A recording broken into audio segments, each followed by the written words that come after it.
Welcome to our channel. Today we how to enable HOA management with AppFolio property workflows, full guide step by step clearly. Begin by logging into your AppFolio account using your credentials. Navigate to the dashboard, where you'll find the main features of AppFolio. Locate the settings option, usually found in the left-hand menu. Click on Settings to access various configuration options. In the Settings menu, look for Workflows and select it. You will see options related to different property management workflows. Choose the workflow category that best suits your HOA management needs. Click on Create New Workflow to start setting up a customized process. Give your workflow a descriptive name to identify it easily later.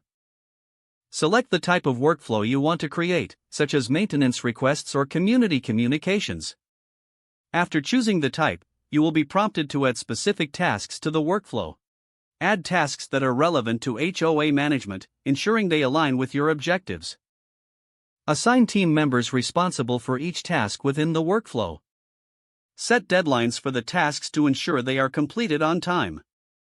Once you have added all tasks and assignees, review your workflow for accuracy. Make any necessary adjustments to ensure clarity and efficiency. Once satisfied, click on the Save button to finalize your workflow. Your HOA management workflow is now created and ready for use. To activate the workflow, navigate back to the Workflows section. Select your newly created workflow from the list. Click on the Activate button to set it in motion.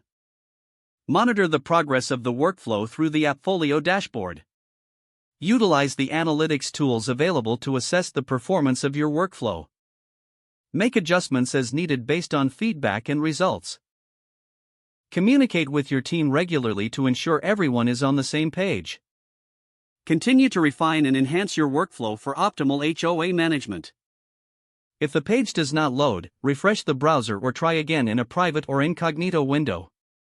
Make sure you are using the correct email address, then retype it carefully to avoid small typos.